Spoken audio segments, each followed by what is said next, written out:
আসসালামু আলাইকুম। আশা করি সবাই ভালো আছেন। ব্যবসার ক্ষেত্রে প্রথমে আমরা থিওরি দেখব, তারপর এখান থেকে আমরা এক্সেলে দেখব, তারপর আমরা ই-রিটেন দেখব। তাহলে দেখেন এই যে একটা উদাহরণ নম্বর 6টা এটার জন্য প্রযোজ্য হবে। জনাব অতুল আনন্দ মানে কি করছে, একজন স্টেশনারি ব্যবসা করে। তারপর ওনার কি আছে যে মোট বিক্রয়ের পরিমাণ আছে কত, 3 লক্ষ টাকা। উনি 30 লক্ষ টাকা বিক্রি করছে। আর বিক্রিত মালামাল ক্রয় মূল্য, ওই যে কাঁচামাল যেটা ক্রয় মূল্য 24 লক্ষ টাকা আপনার এখানেই গেছে, ঠিক আছে। কর্মচারীর বেতন দিচ্ছে 60,000, ইলেকট্রিক বিল বা আদার্স দিছে হলো 1 লক্ষ টাকা।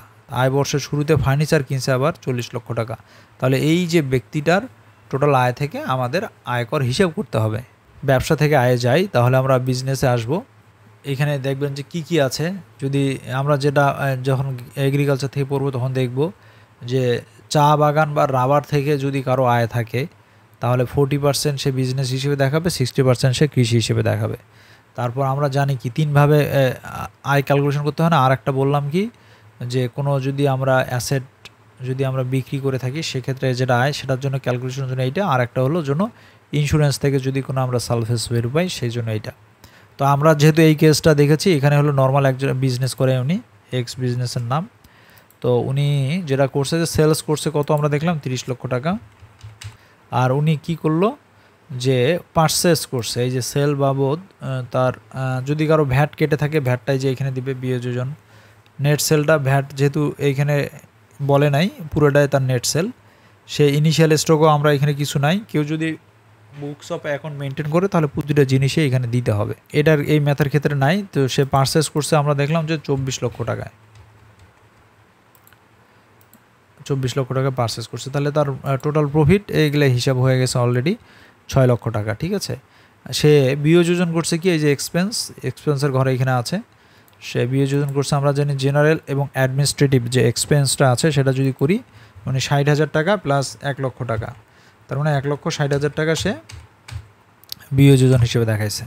তাহলে তার নেট প্রফিট দেখা যাচ্ছে হলো 4,40,000 টাকা। আবার আরেকটা উনি কাজ করছে, উনি ফার্নিচার কিনেছিল আমরা যেটা দেখলাম।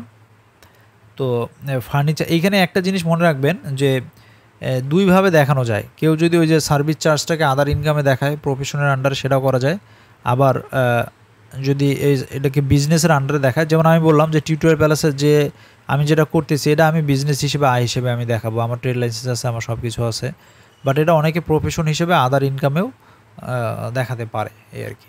তাহলে আরেকটা যেটা জিনিস বললাম যে তাদের একটা জায়গায় সে খরচ করছে যেখান থেকে সে ডেপ্রিসিয়েশন বাবদ যায় দেখেন। তাহলে হ্যাঁ, এই 4,000 টাকা এখানে কি করলাম আমরা, ওই যে ইন্স্যুরেন্স বাবদ যেটা দিছে সেটা যদি আমরা ওইখানে দিই তাহলে সেটাও আমরা বিয়োজন হিসেবে দেখায়। আমাদের নেট ইনকামটা দেখাবো হলো 4,36,000, ঠিক আছে। এই 4,36,000 টাকা আমাদের ইনকাম ট্যাক্স ক্যালকুলেটরে যদি আসি তাহলে বিজনেসের আন্ডারে এখানে আমাদের এই যে চলে আসছে, হ্যাঁ 4,36,000 টাকা আমাদের এইখানে আমরা প্রফিট হিসেবে দেখালাম। এবং এনার এই দেখেন যে এটাও চেঞ্জ হয়ে গেছে, হ্যাঁ করযোগ্য আয় বা আদার্স যেগুলো হিসাব আছে সবগুলা ওভাবে চেঞ্জ হয়ে যেয়ে তার হিসাব হয়ে গেছে।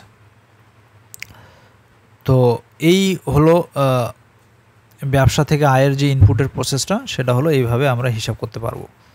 তাহলে এটা যদি এখানে এটা হলো আমরা যদি সেমভাবে যদি আমরা এখন ই রিটার্নে যাই, ই রিটার্নে আসলে আমরা ইনকাম আসবো, বিজনেসেরটা এখানে অন করে রাখছিলাম আমরা।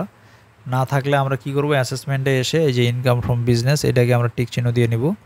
তারপর আমরা 7 কন্টিনিউ আসব, আবার 7 কন্টিনিউ, তারপর ইনকাম ফ্রম বিজনেস এখানে এসে আমরা রেগুলার বিজনেস সিলেক্ট করলাম। বিজনেস টাইপ একটা দিব, বিজনেস নেম একটা দিব, বিজনেস অ্যাড্রেস একটা দিব, ঠিক আছে। দেওয়ার পর সেলস আমরা জানি কত করেছি, 30 লক্ষ টাকার আমরা সেল করছি। গ্রস প্রফিট আমরা জানি যে যেহেতু আমাদের 24 লক্ষ টাকা আমার কিনতে গেছে, গ্রস প্রফিট ছিল আমার 6 লক্ষ টাকা, এখানে আমরা লিখে দিব। আর খরচ করলাম আমি সব কিছু মিলে যেটা দেখলাম 1,64,000 টাকা। সো আপনি যেটা খরচ করবেন এইভাবে লিখে দিবেন, তাহলে এই যে নেট প্রফিট হবে আপনার 4,36,000 টাকা।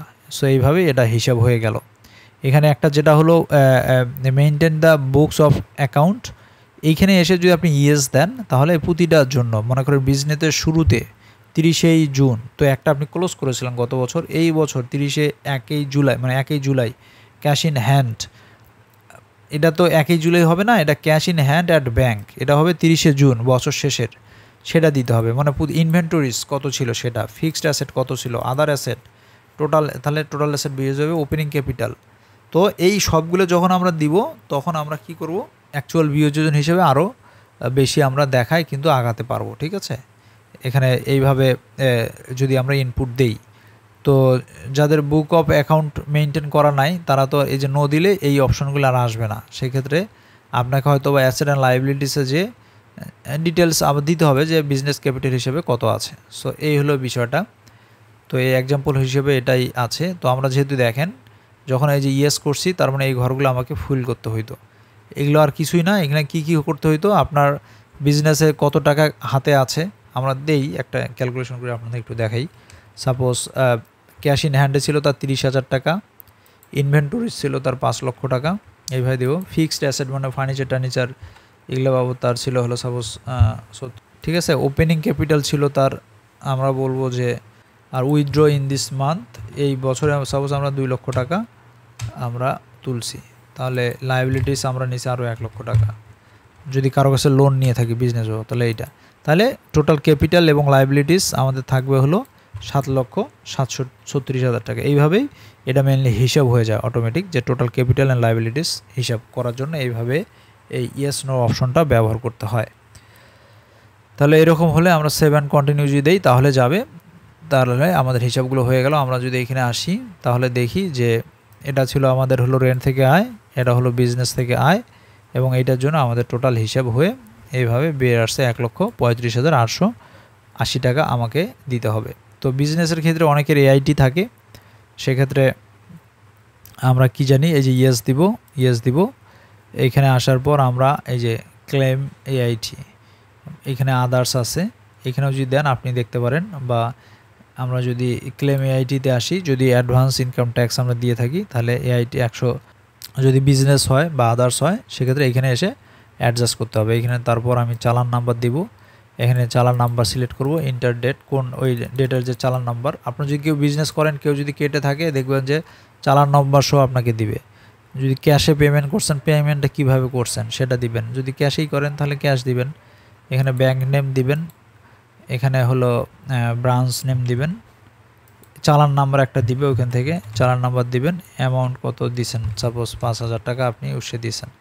তারপর ট্যাক্স জোন, আপনার যে ট্যাক্স জোন আছে, ট্যাক্স সার্কেল আছে, এইভাবে সিলেক্ট করে নিয়ে আপনি যদি সেভ দেন তাহলে দেখবেন যে এই যে 5,000 টাকার জন্য একটা এখানে অ্যাডজাস্টমেন্ট হয়ে গেল। ঠিক আছে, এইভাবে খুব সহজেই আপনি এখান থেকে এসে এআইটি যদি আপনার থাকে কোনো, সেটা আপনি সমন্বয় করতে পারবেন।